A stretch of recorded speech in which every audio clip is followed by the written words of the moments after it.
Welcome back to another episode of On This Subject. I'm your host, Michael Vilardo, co-founder and CEO of Subject, and we are so excited to have you on the show today. We have a return guest. As we mentioned to our fans out here, if the person no longer has a large following and is going to entertain you, we're just going to roll out our backup, Ana Romero. And so she's here on the show today. Welcome back. How do you feel about being back as a backup? Doesn't feel good to be a backup, but thanks for having me. It's okay, but we always enjoy our conversation and we try to bring some good life humor to what we're doing, which is trying to disrupt education, help kids all over the world. And we can't thank you enough for all that you listen and really help our following. The more followers, the more fans, click like and subscribe below because that will help us impact more students. And we're here to help students have the best life possible. And so, yeah, as we've said many times before, you're a teacher, you're a Compton Kendrick fan. What else going on in your personal life? I don't know. Honestly, let's talk about this week. This week was a really long one. You were traveling a lot. I didn't get to travel, but that means that I have to be very mindful of your travel. Yeah, so So what's it like having to deal with the CEO? Like, how much work is that? it's a lot. We, But you love working, so it's all good, right? I love working. I love working for you, Michael. With me, we're a With you. team. We are. But when you worked at a school, which is such a demanding job and underpaid, and you're not underpaid here, I hope. But what's it like going from teaching at a school to being a support person for a CEO? Like, how much more hours are you putting in a week here versus the school? You're putting in a ton more, So how obviously. much? Like twice as much, three times as So much? working at a school, I was probably working, this was my first year, everyone. So your first year, you work a I ton. thought you You worked have at a school for 3 years. Yes, I'm talking about my first Well, year, we which got to was the know the most facts for the challenging. fans. So first year, which is the most challenging for any new teacher because you have nothing, you have no idea what you're doing. You're crying like every day after school. I Well, was we haven't probably seen you cry working, here yet. I don't cry in front of people, everyone. So first you're probably 50 hours a week. I was Okay. also working a second job. But that doesn't count for If we this don't, so discussion. just one job, 50 hours a Okay, week. and Now, second year, how much? on a good week, meaning like everything's running smoothly, I'd say like 65 to 70 at least. What? Well, no, not here. I'm saying at the school. Oh. You said you worked most the first year you Oh, worked you're the saying most. then my second and third. Yeah. Oh, that probably went down to like 45 hours a Okay, so week. you're working Yeah. about twice as much. One and a half to twice as much. Yeah. Why do you want to do that? Because you're getting paid really well. So This, what you're getting paid. yeah. And so one thing when I was teaching, and one of the reasons I left was because it's Monday and everyone says like, it's Monday, 4 more days. We're going to get through this. It's Hey, let us Tuesday. get to Friday. Wait. So then it's Tuesday. Tuesdays were our minimum days. So you're like, we're gonna make it just till 1:30, and then it's Wednesday, and everyone would be like in the break room, it's almost Friday. Thursday, be like, thank God tomorrow's Friday. Friday, be like, it's the weekend, and so you're always living for the next break, the You're a next time weekend warrior. you are. And so I came to a realization I don't want to live for the next winter break, the next Thanksgiving, the next summer break. Part of it is teachers are just super underpaid. You have like overflowing Yeah, because I think classrooms. there's a thing we want to always say there with gratitude. Teachers need to be paid more. Like we said many times in this podcast, I'll say again, teachers need to make at least $200,000 a year. And we believe that vehemently.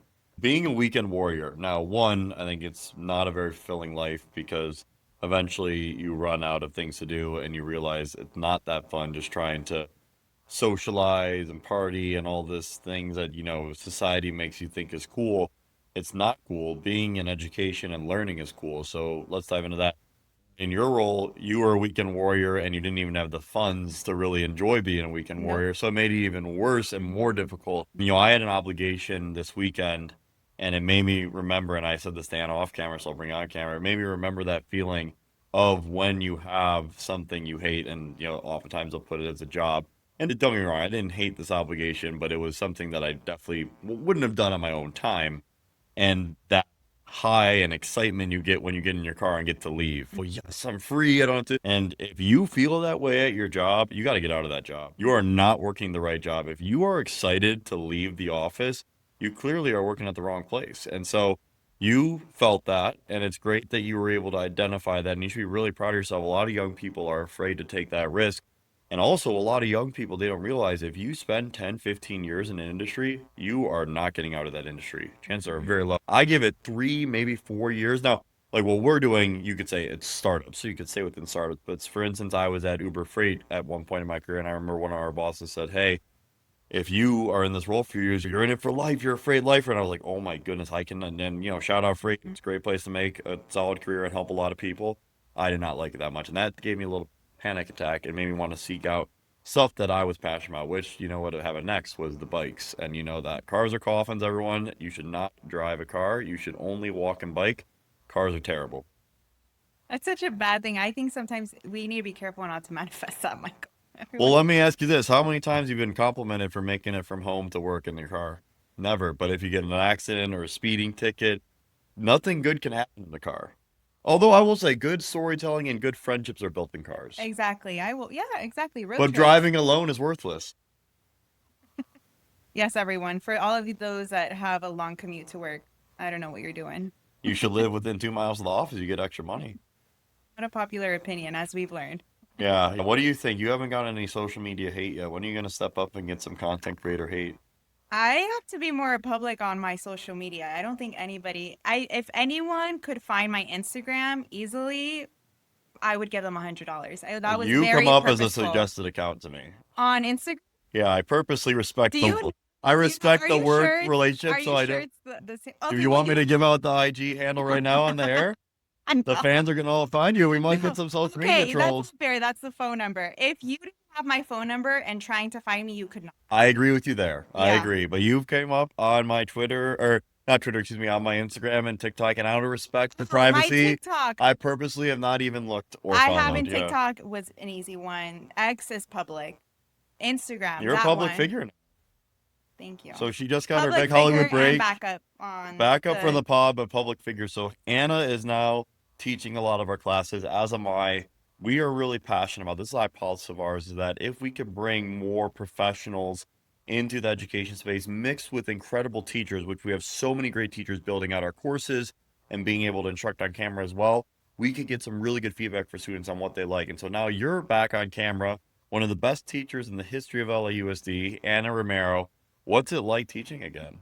Wow. I gotta get that That's what I back heard. somewhere. That's what that was the word on the street when we recruited you was like this is Wow. a rising star in the industry, and we just were able to recruit top talent. Yeah. So we wrapped up filming for one of our courses last week. And I think one of the biggest learnings after filming even just after filming for like 2 hours, I was so bored of my own voice. I like couldn't hear it anymore. And we said, I need to Imagine step doing that for out. 8 hours. Exactly. So I'm like, I'm trying to empathize with these students, and it's not the teacher's fault. That's why I think you should have more than one teacher in a classroom, and you shouldn't be in a classroom for more than an hour with the same person. Yeah. But I was like, these poor kids being lectured by the same people over and over. It's so boring. You're not going to watch a Netflix show with just one main character. You have several main characters. You have a good plot. You have someone who's the villain, someone who comes in as the funny person. So good learning. I was like, I can't do this alone. It would be a disservice. Let's bring in more characters. So that was a really good Well, learning. think about this from the school standpoint. And again, we're so indebted to the teachers. They're the heroes of society. Let's get them $200,000 a year and help them in the best light possible. The overall school system, and I'm not a true historian on this, and actually it's going to make me want to do more research because I should be. Think about this. When school started, there was no remote work. There was none of this going on. Mhm. It was an opportunity for parents to be able to have their kids go to a building for 8+ hours and be taken care of. Food, education, things going on, be trained to be able to potentially work in a factory job or something Yeah. along those nature, industrial revolution. It's 2024. We're in almost 2025. And these kids are still expected to sit in a chair for 8 hours a day. That is not the way. I mean, you wouldn't expect you to go churn butter tonight. Yeah, I mean, think about some of the other things. You can go watch a silent movie. You're not going to Yeah. do that. But we expect kids to be doing. I really, and again, we should be experts at this. So, like, feel free to check me on this. 1800s, these kids were sitting at 8 hours a day at dusk, and they still are in 2024. What's with that? Yeah. I actually wonder when the seating arrange. I think it might have been 1900s. We should fact check this. Yeah, I said Because, fact check me. Come yeah, on. I think the 1900s was when you had like those rows and in classrooms. Because You I don't think think like the 1890s they were doing that? I we need to look this up because Okay, I we're don't. going Yeah, to. we're going to. And So hey, next episode, so this is the third episode with Anna. Episode 4, we will we'll do a revisit history the lesson. history lesson of when did these seating. Says, when I went to school, the things that I look forward to the most were sports. I love sports, and I'm so indebted to sports. And I loved the passing period in the hall, meeting up with my girlfriend at the time or meeting up with my friend at the time.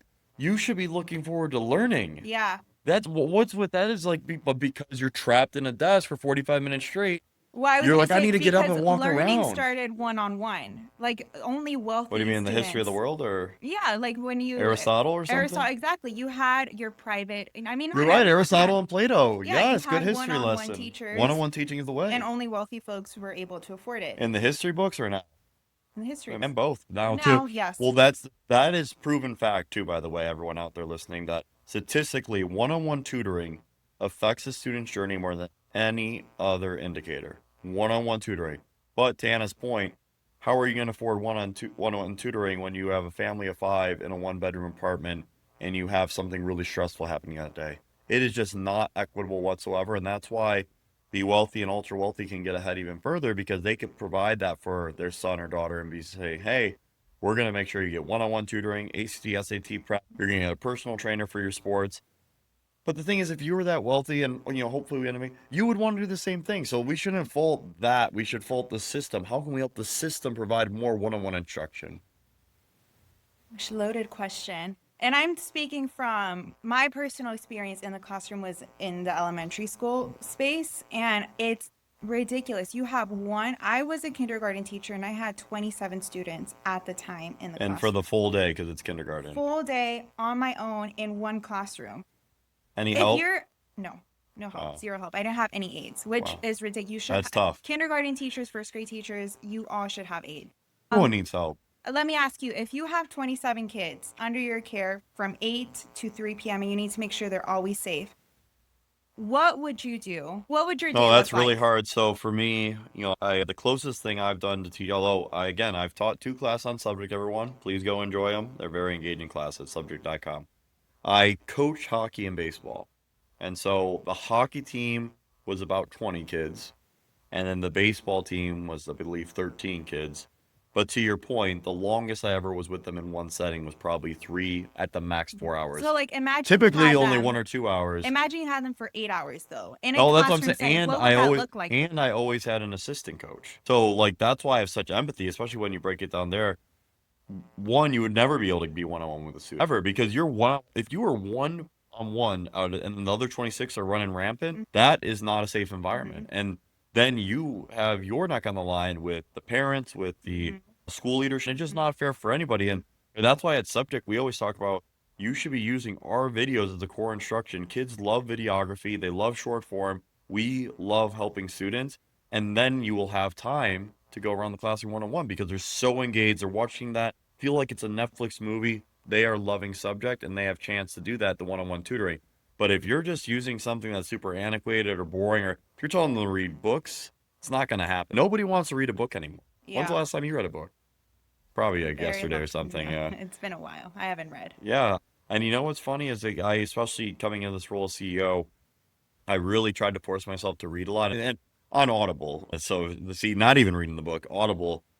And I think I've completely stopped now on that too. I think I'm Yeah, done with audiobooks. Podcasts. I yeah, love podcasts. It's relevant to today. yeah. It's modern bits of information. It's so much more helpful. Yes, there's beautiful books out there, and I'm not trying to be disrespectful. There's some books that will last Oh, the and some test of people time. just are able to digest information better by reading. Not everyone, though. No, it's all audio and video. No, I think some Are you people trying to do be? need You're trying to to. be righteous right now. No, I think some people can digest even when you're watching a TikTok video. I love that. Sometimes I love I the want the TikTok captions. video. I want the captions. But that's part of the video. That's It right. is, but some people I need the watch words to digest every it. single show I watch on TV. I have captions on. I love reading. No, there are I'm saying I don't times. like a book. No, I'm saying I love reading. I even make it so every movie or TV show I watch in my house has the captions. It helps me remember better. I agree with you there. Um, I'm saying a physical book. I think some I don't believe people, anyone learns better with a physical book. I will die on that hill. I even don't. people that only learned how to digest information through a book. Oh, well, I'm saying of the kids coming up today. Oh, We're having a okay, discussion on the okay. same Of topic. kids. We gotta I'm get on the talking same about just page. in general. And I do think there are some kids. I see a bunch of kids sometimes at the airport just with their books. I think there are But still that kids might who be really. around some righteousness, people forcing them to do that. I don't think a kid would be at the airport with a big book just on their own. That's my point. That's my Sorry, point. sorry, because Thank you. We no, walked right because into I that. don't think no, I don't think a kid would be choosing to be on a flight when they could be on their video game But maybe using they have like, strict parents who are saying that. these kids look like they're really into it. Yeah, I'm gonna point So one you out. just I'm gonna have that point. good of an eye that you could tell, like, oh, they No, because love that I think it's crazy when I do see a kid with a book. I'm like, why are you with a book? Why aren't you on your phone? because you shouldn't be with the book. You believe that, right? No, I think if that's what you enjoy, if some people really enjoy reading, if that's what you enjoy to do, you should do But that. you can read on your phone. Why would you choose? It's bad for your eyes, Michael. No, it's not. No. So I've had a couple eye doctor appointments in the last couple of months. Very stressful endeavor. I don't have the best eyes. And I actually brought that up. I said, hey, I'm on my computer probably the whole day. Minute I wake up to minute I go to bed, other than the workout break, I'm typically on my phone or computer. So let's call it 14 to 16 hours a day. Is this causing risk? And they said, absolutely not. Is this They causing said, X? No, but you said, is this they causing said X? no. That's not the question. See, you're They said no. deflecting. You said, is this causing No, X? they That's they not what I'm they saying. acknowledge it causes eye strain and my eye See? strain, Yep. but it does not cause eye damage. So, Strain. I don't think so you strain's care a a lot good about strain. thing. I don't think strain is a good Straining thing. when you work out your legs, it's good. When you work out your heart, it's good. But not working out your eyes, Welcome to my life, everyone. I will never win an argument with Michael. Okay. you might. You never know. Yeah. Remember when you first started that subject? You said you wanted to go to law school. What happened to that dream? You could have won. So No. why did you realize that law school wasn't for you? What happened? Have you ever said I that it's thought not you for mentioned me? it in passing a bit. Oh, so you might leave us for law I, school now. you never know. I Jeez, she's on the just, hot seat here. oh man, I don't know.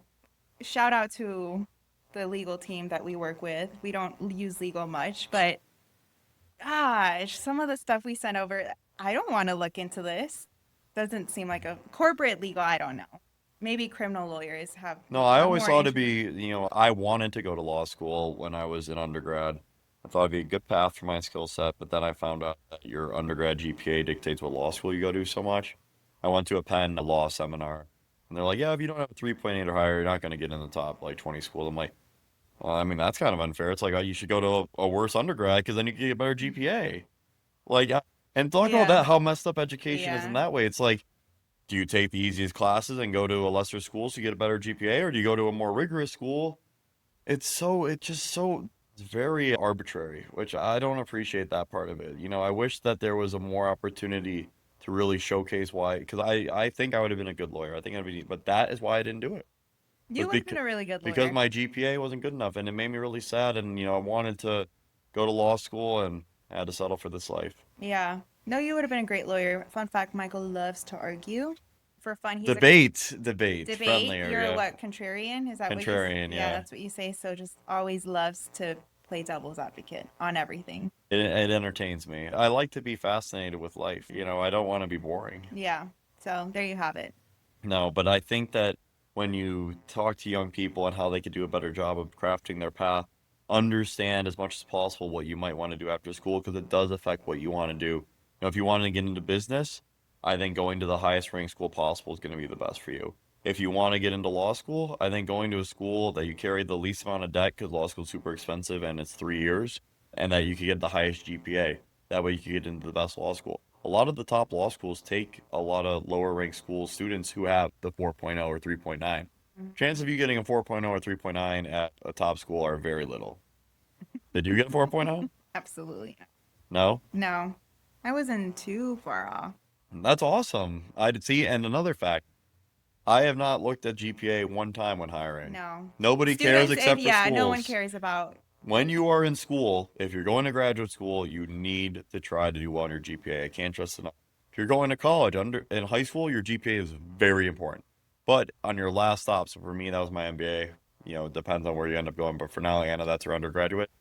GPA doesn't mean anything. It's the stuff you've learned about yourself and the world, and it's the network you've built. Network you've built more than anything. Hmm. But I can't trust enough. Like for instance, in business school, naturally it's a lot of type A people who are really competitive, and some of them really cared about getting all A's. And my whole focus in business school was like, I'm going to try as many companies as possible. And I founded two companies. The first one was V Home, shout out. Second one was Subject. And, it definitely suffered in some of my grades. I still did plenty solid, but nobody cares about your GPA. No, we see a few undergrads apply here and they put their Don't do it. Don't worry about it. We don't care. You don't care at Yeah. all. No, your It won't GPA it won't impress us GPA is and not getting yeah. you a job here. I don't know one person GPA here, but you know what I do know? I know where every single person here went to undergrad. Every person. I could rattle everyone's undergrad who's ever worked at subject. And I Yeah. truly do, and you know that Oh too. yeah, I I know. also am pretty good at closely memorizing the top 100 US new schools. Another skill of Michael's. Yeah. Logo chaser. What? Former logo chaser. I admit Anna was Yeah. right. And shout out my incredible co-founder. The two of us influence each other a lot, and he's done a really great job of getting a lot of brands on his resume. And honestly, it's funny, we were at this meeting the other day, UCLA board meeting, incredible opportunity. So Mm. thankful to give back. UCLA's done so much for me. And I was telling him about Felix, shout out Felix. And I'm like, oh, I'm like, oh, we met at the Reardon Fellowship just through UCLA. So they were so proud to hear that. I'm like, yeah, it's really special. And they're like, oh yeah, like what was he doing before? I'm like, oh, Harvard, McKinsey. But see, right away they're like, oh my God, he's so smart. I'm like, yeah, no, and he is super smart. Felix, one of the most brilliant people I've ever met. But see, his logos is what drew me in. Other than him being a great guy, we became friends first. But not everyone that went to Harvard is brilliant like Felix. And that's the thing, is that I have gotten tricked a few times. I will happily say it, but we have more people from Penn at our company than any other school. Now we do. Yeah. You hate them because they're logo chasers. Apparently, I hate everyone. Are you not? Are you not about the Ivy League anymore? Well, tell us your Ivy League stance. I know you don't like it. My standings for Ivy Stance. Oh, stance. that too. We'll do that next. But your stance Oh. on the Ivy League. Um. Why do you hate it so I, much? I don't know where that came from that I hated them. I think it's impressive. If you come to me and tell me that you went to an Ivy League, I'm gonna be pretty impressed off the bat. I am immediately. I'm gonna get to know you and I'm gonna have a much higher expectation for That's you. true. That's Yeah. So true. I I agree with that, yeah. Dad. Okay, let's see your Ivy League standings now, and then I'll go after you. Gosh, this is gonna be a terrible look. Yeah, I'm and gonna by the way, for everyone out there, so that way we can bring everyone up to speed, because there's a lot of misinformation out there, a lot of fake news out there about the Ivy League. The Ivy League is simply an athletic conference. Yes, it has a lot of history and is aligned to a prestigious academic reputation. It's simply an 8 league conference. So when people say, "Oh, Ivy League," there's only 8 schools in the Ivy League. Doesn't mean there's schools that are better than some of the Ivy Leagues that aren't Ivy League. But I've had people tell me, for instance, like Johns Hopkins or Stanford, incredible schools. Oh, they're going to the Ivy League. That is not the Ivy League. The Ivy League is 8 schools. So she'll rank them and then I'll rank them. I'm not gonna get all eight, but I'll rank What? my top three. And it's unfair. Like I didn't grow up following. I didn't grow up being like I'm gonna go to an Ivy League. Well, neither did I, but you should know about Um. this now. You work at education. Okay, my top three, Top and three, this there's is 8. You're only ranking 3. You got to rank yeah. at least. No, we're going to go through 8. Let's see it. Do you want me to go first Go and then you go? first. Yeah. Okay. Not to make it about myself, but No, I I'll lead already the have way. my top. Well, because I don't Yeah, think you're I'm right, gonna because have then a you'll. strong opinion on the last five. That's okay, but you still got to try. You got to Yeah. put that for out there. Plus, we Okay. can clip this then. So, top 8. So, for me, the top 8 Ivy League, Harvard above all else. Harvard is the best school in the world, in my opinion. If you go to Harvard, I think it's worth a lot of money. I, for instance, fun story segue, had an interview here in LA. First time I'd ever been here, I was 23 years old. They flew me out for free, which was the coolest thing ever at the time. It wasn't that nice looking back. You stayed at some not nice airport hotel, and it was a private equity company, and it was for like a sales role. And I ended up getting the job, but didn't end up moving out here. And one of the guys who drove me back to the airport, he went to Harvard Business School, and I said, "Is it worth it, like going there?" And shout out Harvard, did not get in for undergrad or graduate school, so I'm still a little bitter and jealous, and would love to go there. He said it's worth $1 million to go there, and Mm. I 1 million% agree. Harvard, if you get in, I don't care how much debt you have to take out, it will pay off the rest of your life. I look at Felix and the way that he leverages his network and the conversations and relationships he has simply by saying he has gone to Harvard. It is worth more than $1 million. And so go to Harvard if you can, everyone. I truly do. I am biased, but I truly believe Penn is number 2. Penn has more billionaire alums than any other school in the world, even more than Harvard. Really cool. It's in Philadelphia, which is technically the farthest south part of the Ivy League. So not by a lot, but it is the warmest weather in the Ivy League. And it is considered the social Ivy. So it's more outgoing. It's got over 10,000 undergraduate students, so it's not as small as the other traditional Ivy Leagues. I truly believe Penn is number 2. And for me, really, and again, I think they're all amazing, so I'm going to go through them. Yeah. Those 2 are a cut above the rest, in my opinion. And those, for my kids one day, and hopefully they get to listen back to this, Those would be the two schools above all else in the entire world I'd want them to go to, Harvard or Hmm. Penn. Then we're going to go through the rest of the list.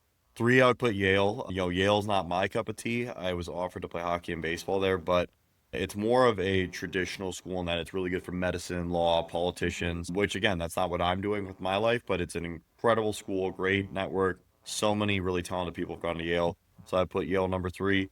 What would surprise most people, and this is a little bit of a hot take, I would put Brown number four.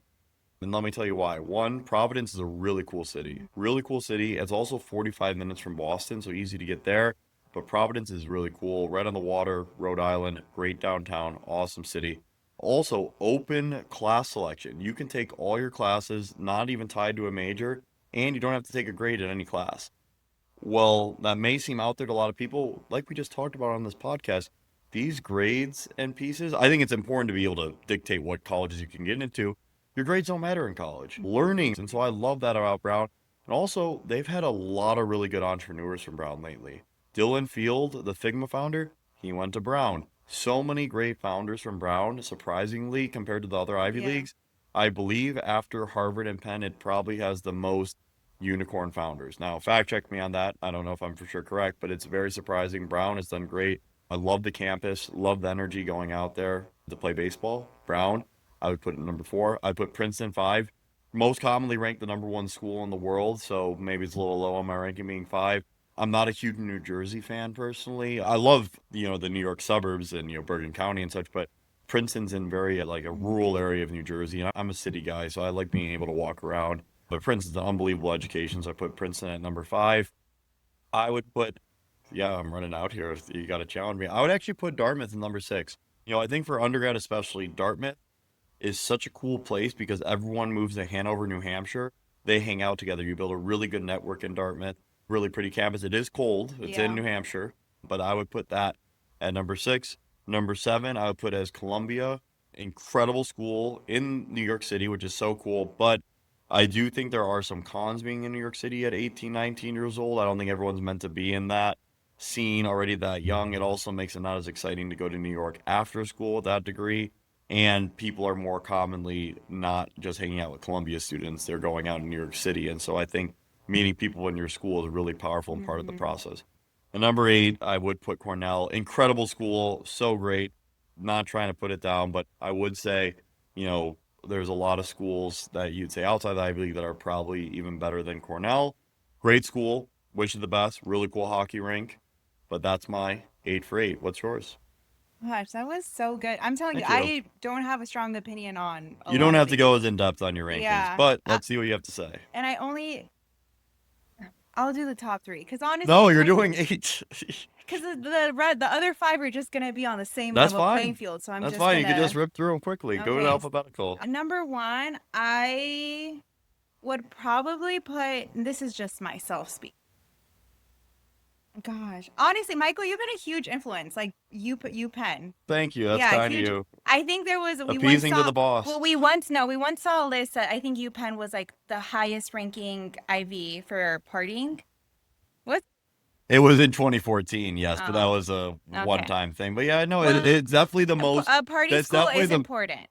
I agree. Let's here. That's a hot take. Let's do a quick segue with it. Why is it good to go to a party school? You're not you. It's way easier to grow your network. Yep. Two, you are a much more social person. Three, you Yep. have a lot more to talk about. And we've Yep. seen like when I you agree. enter I critical, completely agree. yeah, I even said, and Anna saw me to one of our leaders at the company who's really talented. I said, "Hey, partying is one of your superpowers." I'd also make fun of the partying, but I'm saying that it actually can help you in business at yeah, some points in your yep, career. yep, And so I agree. The partying in college can it could be a good part of the experience yeah, potentially. yeah. Okay, so pen number So one. I'd put Penn one. Thank you, Elon Musk. Pen. Two, I'm between Columbia, and that's probably because of its location. Yeah, it is a great city. I mean, New York is one of one. And Harvard just because of the logo. Like the Yeah, logo speaks for but you itself. haven't been as impressed with Harvard. What do you mean? Well, you know that I put it on a pedestal and you don't. No, because I don't put a lot of things. I don't I put a think lot a of good no, things, and yeah, I think on a it's a good yin pedestal. and yang of us. I'm more of a high low kind of guy. You're Yeah, very yeah, even yeah. keel, which is Yeah, I good. am. Yeah, I'm not easily impressed. So two, I would do Harvard because I'm not naive. The logo does matter. And So when Harvard, then Columbia.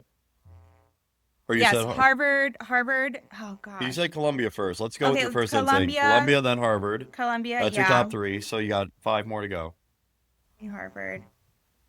Just put everyone else fourth and Wow. fifth. So Yale, no love. Just like these schools. No, That's good though. I That take you that back. No, Yale, I would put fourth because of Yale law.